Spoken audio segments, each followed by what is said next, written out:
Hi, my name's Nina and I'm coming to you from sunny Nelson, New Zealand. And yeah, I decided to start up my podcast again because I decided to launch a yarn dyeing business. It's something I always thought I would do in the future. I wasn't really sure when, but I decided that probably the time was right, and yeah. So you can find me on Instagram as Sofjords, that's my personal account, and Kakapo Creations, which is my business account for my yarn dyeing business. Also include links down here for my Etsy shop, and if you want to send me an email as well. And you can also find me as Burnt Violet on Ravelry. So yeah, first episode, and I'm recording this on my phone, and as you can see from the photo behind me, this is not my house. We're just staying here temporarily, and next week we'll be staying in a house sit in a lovely rural location with 4 dogs. And yeah, so you'll be seeing the background change quite a lot, I think, in this podcast. Yeah. So what should we go with first? So yeah, finished objects. I'm actually wearing a finished object, which I finished last night. I'm very proud of myself. It's been a while since I've finished anything. So this is my Harvest cardigan by Tincan knits, and let's see, it's just a really simple stockinette cardigan. There you go. Get a better idea. Just got one button closure, and I striped the whole thing, as you can see, and I think I did pretty well in actually getting all the colours to, like, the sleeves are different in that the colours, the stripes are different. So you can see there. They've still got the same colours, but they're not exactly the same. But the whole cardigan actually looks like it goes together, so I'm pretty happy with that. And it had 1,000,000 ends to weave in. But I did about half of them halfway through the knitting. And the reason why it took me so long to make this was because I got stuck on the sleeves, as you do. I finished the body in probably about a month, even though it was really hot this summer. And so I got stuck on the sleeves because I really don't like doing magic loop on the sleeves. I don't like sleeves to begin with. They just seem to go on forever and ever. But what I decided to do was to put the sleeves on a short circular needle. So I put them on a 40cm needle.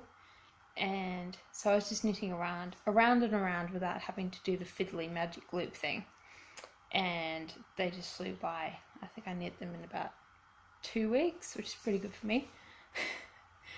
So yeah, and it's finally starting to get cold enough to wear some hand knits, but at the moment I'm actually starting to overheat, so I might just take this off. Yeah, it's not winter yet. Anyway, so yeah, I'll post a proper photo of me actually wearing it so you can get a better idea of what it looks like. I think the angle of this shot's gone all funny. So if I sit back, hang on. If I sit back, yeah, that looks better, doesn't it? Yeah. Okay. So that's my FO, and that's the only FO I have this week. Like I said, I haven't really finished much knitting. I've had a lot going on in the last few months. So I've moved from Dunedin, down south of the South Island of New Zealand, and up to the top of the South Island to Nelson, and have been moving around a lot, doing house sits and staying in rentals occasionally, camping, staying in cabins, all kinds of things. So it's been pretty hectic, and I have done some knitting, but probably not as much as I usually would. So anyway, let's go on to whip, shall we? So my first whip is my Ripple socks. Let's see if I can find them in my mushroom bag. And these are crocheted socks.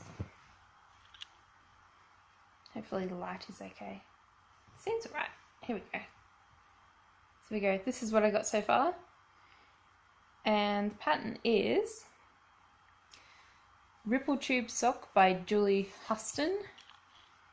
And basically, it's a free pattern on Ravelry. You crochet these chevrons into a rectangle. And then, I think I'm nearly there, but when you get, yeah, you fold it in half and you seam up the side and then you add a toe and basically you've got a sock. So these will be really good for winter in the evenings when it's cold. And the yarn is vintage sock yarn basically, which I found in a shop called Restore, which is like a second-hand store here in New Zealand. And it's just in the most beautiful tweedy subtle colours. I've used up most of the yarn, so hopefully I do have enough for the second sock. Here you go, you get a better idea of what the colours are like. So that's a 3 to 4 ply, and I'm using a 3.5mm hook for that one. So yeah, nearly finished with the first sock, and yeah, hopefully I can get back into that. I've been working on other projects. As you can see, I've been finishing Jumpo. But yeah, so that's one whip, and my next one, which I don't have on the couch with me for some strange reason, is my Enchanted Messa. And I actually came up with names for these projects. So in Ravelry I have names, sort of fanciful names that I come up with. So my Enchanted Messa is actually called the Enchanted Forest, and those socks are called Ziggy Stardust because David Bowie is awesome, and chevrons are basically zigzags, aren't they? So, yep. Yep. So, yeah, Enchanted Messa by Stephen West, and the story behind this project is that I knit the whole body and then decided that when I tried it on that it did not fit at all. It was basically a tent. It was not flattering when I tried it on. So I ripped back up to the underarms and I am starting again. And I'll insert a picture of what it looked like before I ripped it out. And if I actually grab it, I can show you what it looks like. So this is what I've got now. So I'm just past the underarms basically. And I really love the yoke, so I really do want to save this project because I put a lot of work into the yoke and it fits really well. It's just the body needs a bit more shaping. So I modified this pattern quite a lot. So it's asymmetrical in design. So it has wedges that make up the yoke, and then you go sideways, and there was a really sort of large gap here between one arm and the other arm was really tight, and I thought that's not going to be comfortable. So what I did was even up the wedges, so it's actually more of a symmetrical design. But what I failed to realize is because it's not slanted anymore, that it doesn't actually fit in a flattering kind of way. So what I'm going to have to do is do a bit of short rows and some waist decreases and some hip increases to make it fit a bit better. But yeah, so this project is I really haven't worked on it that much since I ripped it out. I sort of lost interest at that point. But now that I've finished my other garment project, maybe I'll get back into this project as well. Yep. And that's a pattern by Stephen West. And one thing I like about this project is last year I started spinning beads into my spinning. So what I've done here is basically thread beads onto a fine cotton yarn. There you go, you should be able to see. And it doesn't want to focus, does it? Nope. threaded onto and then plied it with a commercial yarn and gradually let the beads, what am I saying? See, I'm out of practice. But yeah, so I spaced the beads out throughout the yarn, and yeah, just sort of like the fact that you have these little specks and then you have like one like that, a giant bead. And yeah, and this project is completely using scraps. So hooray. Okay, so my next whip is a colourwork cardigan that I started probably about 3 weeks ago or so. So it was a rainy day and I had the day off work, and I thought, I kind of want to go op shopping because I noticed that there were lots of op shops in the suburb near here. And so I went op shopping, you know, expecting maybe I might find some fabric, maybe some yarn. And I found this amazing stash. Someone must have donated a whole heap of yarn, because I found, well, there were probably about 10 different bags all divided up into colours, and the nicest ones were the brown and the blue. So I'm not sure if you can see this. There you go. So yeah, basically I just found 2 giant bags of wool. Most of this is actually wool, these beautiful blue colours, and browns, and there was something like $12 each for the bag, so I was like, yes, I'm gonna get that. And I thought it's perfect for a colourwork sweater because there's probably one skein of each colour, so it's sort of begging to be made into colourwork. So I've cast on a Fair Isle design, and what I'm doing is I knit a cardigan a few years ago, and I really like the base pattern because it fits me really well. It's knit from the bottom up and it's sticked on the front, and what I've done is actually taken a chart that I found on Pinterest, and I'm just knitting the chart. I'm doing 2 repeats of every pattern, as you can see, and changing the colours as I go. And the pattern is, and I'm not sure how to pronounce this because it's Icelandic and I don't speak Icelandic, but I'll give it a go. So the pattern name is Prydi, and the designer is Gudrun Sveinsdottir. Yeah, I'll put it on the screen. It's from this really great book, Icelandic Knits, which has all these amazing patterns. And it's usually, yeah, the pattern calls for loppy, Elafloss loppy, but it works pretty much anything that has sort of a really woolen texture. So yeah, that's that project. Now yeah, I'm thinking perhaps by the time I finish this it'll actually be cold enough to wear it. Yeah, and for the steek this time, last time I did the steek, I didn't do the best job and I had to try and rescue it.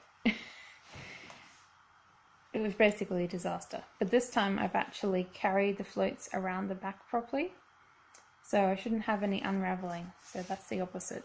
That's the steek there. That's the opposite side. So there really shouldn't be any unraveling, because when I cut there, it's not really going to go anywhere. Whereas if I say I cut my steek here, there's all these loose threads and they would just go psh, everywhere. Yeah. And that's actually gone quite quickly because colour work is addictive. And that's in my Pokemon bag. And these are project bags that I make myself. Oh, I've made in the past. So next is spinning. And I've done a lot of spinning. Since we moved, I haven't had my spinning wheel with me, but I bought a drop spindle online. from on Trade Me, which is like a New Zealand version of eBay. And I'll put the name of the person who makes these spindles. They're really beautiful. I'll show you. This is my spinning tin. It's actually a biscuit tin, but it fits my spindle perfectly. Let's see. So this is a spindle, and this guy makes them himself. So this is his Russian spindle, and it's made from rumu wood, which is a special type of tree here in New Zealand. Yeah, it's a really good spindle. I've really enjoyed using it. It's really lightweight and durable, and it looks pretty. Of course, that's important. So this year I taught myself how to do drop spindling, and that was a challenge and a half, because I've never done a long draw on a spinning wheel. I always do short draw, and sorry, my voice is a bit ragged this morning. Yeah, I've never done long draw, and using a spindle is such a different skill than using a spinning wheel. If you've always used a spinning wheel, suddenly changing, like knowing how to do it but not being able to do the drafting and the technique, really difficult. But obviously I succeeded because I have yarn. So I taught myself using YouTube videos, and I struggled to find one that actually helped me, because a lot of them were sort of like straight into it and didn't really explain step by step how to do it. They were like, just do it and it'll work. But it didn't. So I got rather frustrated and I gave up, and then I had another go. Got some advice from some lovely people on Instagram on how to do it. And yeah, I'm getting quicker. I can't do long draw yet. I do a little bit, maybe like 10 centimeters, a long draw. But otherwise I'm sort of just doing a pinch, stop, draft, pinch kind of method. And it's gotten quicker. It's gotten a lot quicker, and I really enjoy the technique, really. It's so portable. So this is Anna Gratton, and I'll show you here's the fibre. And this is just beautiful fibre. It's actually 20% silk and 80% corridale. I think the black is corridale and the colours are silk. But it's just gorgeous, really gorgeous fibre. So I bought 200 grams of that, and this is my first skein. And I don't have my wool winder with me. It's in storage. So I blocked my yarn and then I wound it up into a ball by hand. So these are my plies. So what I've been doing is rolling them onto toilet rolls, because they're the perfect thing for winding singles on. So I wind 2 of these. I spin 2 bobbins worth, and then I wind them onto these, and then I apply from these. And it actually works really well, because you can just stand your toilet roll. Classy, I know. You can just stand it on the floor, 2 side by side, and then you can just ply onto the spindle like that, and it just winds off. It's perfect. So, yep, 1 skein so far, and I'm halfway through my second. So, this is my progress. This is what I've been working on most recently. And you can see there's a lot of different colours in this yarn. So when it started out, it was very pink and blue and orange and green, and now it's really sort of mint and mauve and light orange. So yeah, there's a lot of variety in this yarn, and it's just a 2-ply, so I'm not sure. I'm just spinning my spindle clockwise when I spin, and then anti-clockwise when I ply together. But yeah, really enjoying this. And I have another colour as well. So this is another completed skein. And this is from Anna Gratton as well. And this is the same blend, it's just a different colorway. And it's just beautiful, all the little flecks of colour of the silk coming through. I think it's stunning. And I have threads, because I've been doing sewing. There are threads everywhere. Yeah. In the skein. And I really need to think of a project. I think I'll definitely keep these separate to the black, because I really don't think they go together. But if you've got any ideas for a hand spun project, something that's really good for showing off hand spun yarn, I'm really interested. So yeah, if you have any ideas, just leave them in the comments. So I'm sort of stuck, I don't really know what to knit with it. Maybe a hat, maybe a cowl, because it's pretty soft, I'm not sure. Yeah, I think we'll have that. This is her logo, and she's based in the North Island, and I just really love her products. They're really good value for money, but they're also really good quality, and it's nice to think that you're actually supporting an actual woolen mill, because they're in short supply in New Zealand. There used to be a lot of them, and nowadays they've all shut down. So if there's one around, I'll try and support it if I can. And this is the blue. You can see it's just the most stunning combination of colours, and it's meant to be just silk and wool, but I think a little bit of sparkle got caught in there. And there's actually a bit of what seems to be fire star in here as well, so it's sort of, it's not as obvious as that sparkle there, but it's more like fine kind of sparkle. Yeah. So yeah, really enjoy spindling. If you feel like you're daunted by supported spindles, I would say fair enough, but seriously give it a go, because if you can master the technique, it's really fun. And it's actually, I find it good because using a spinning wheel is really bad for my back. I find it really hard to sit there in that position for so long, holding my arms up. So using drop spindle is actually really good for my for my back, and yeah, it's just fun. I really enjoy it.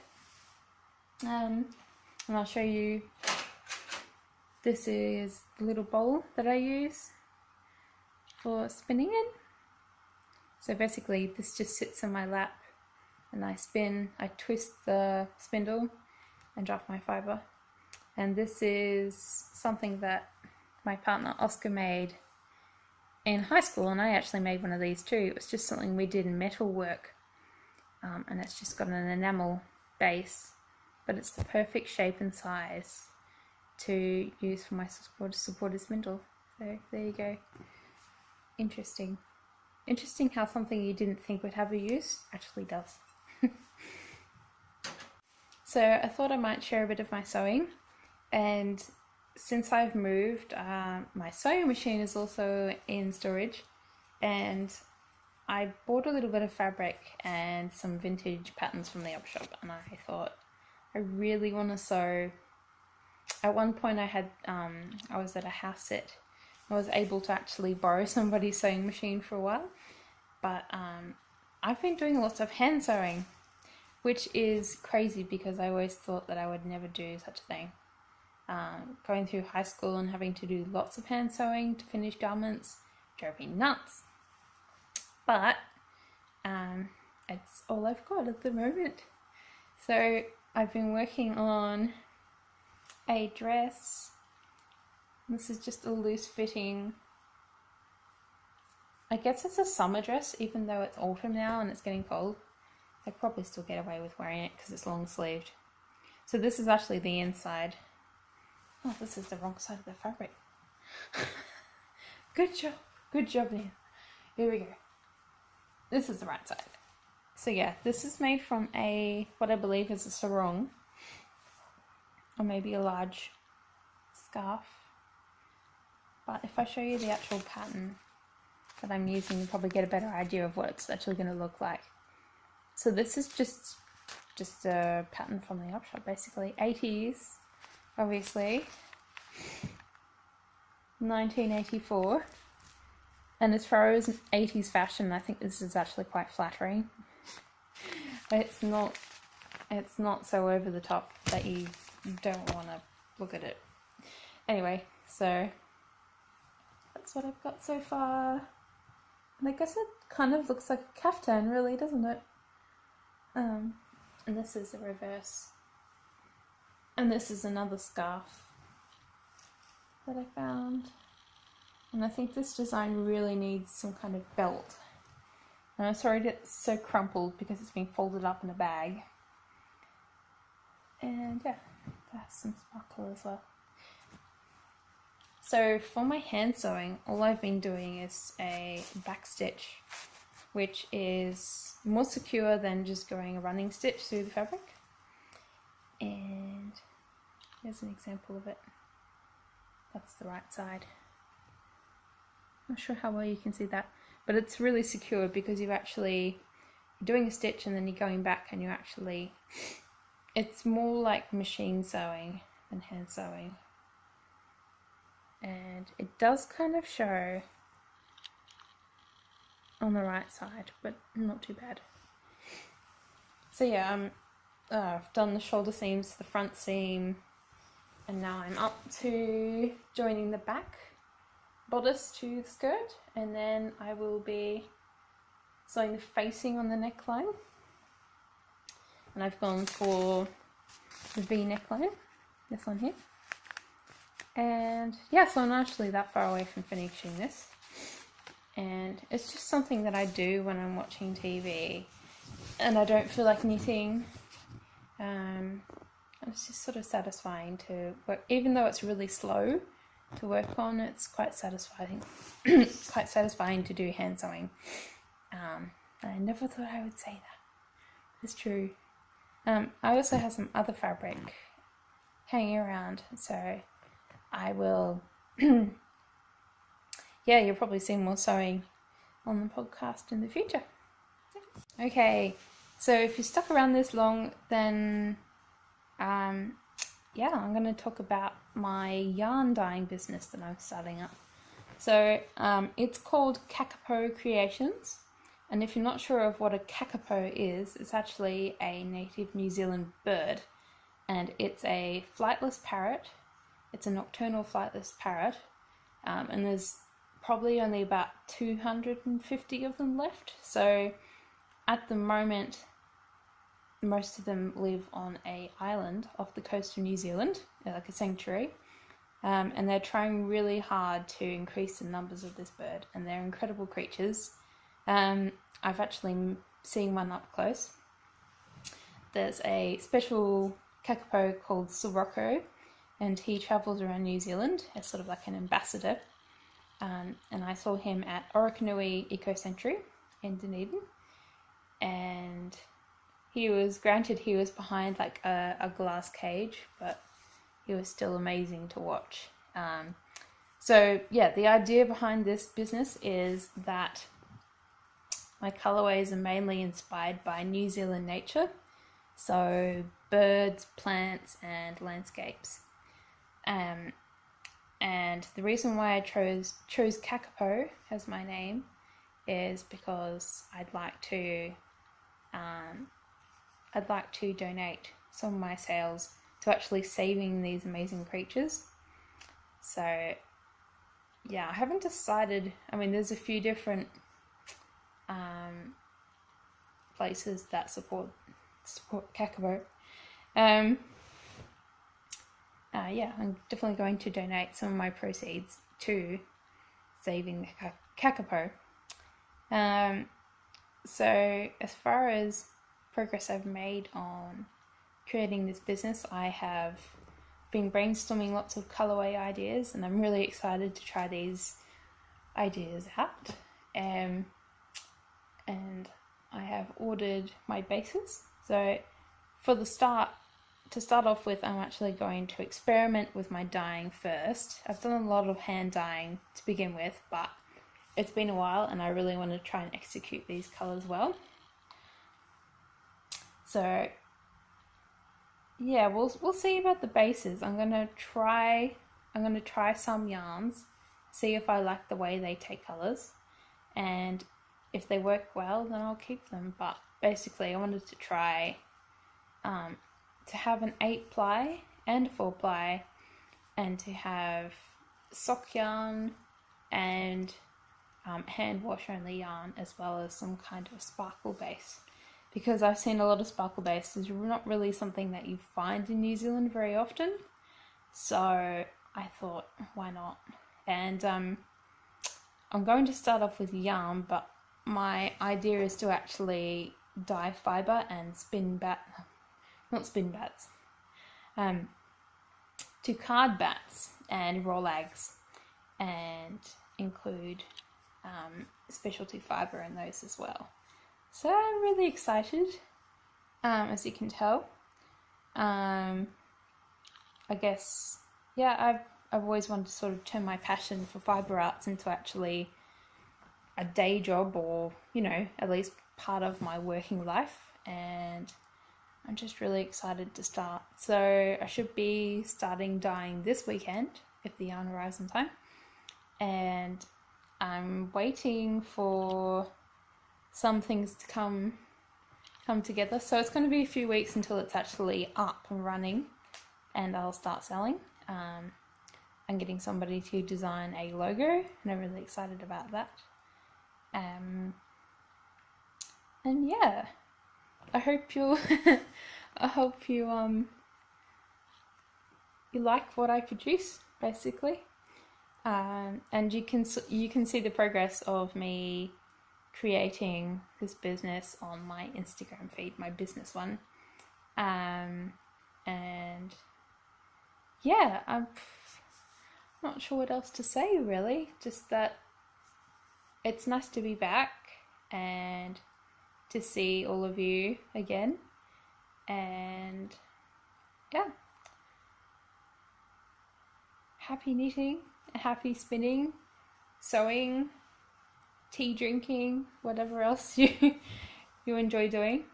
And I will see you perhaps in a week or a fortnight, I'm not sure. Yeah, from me to you,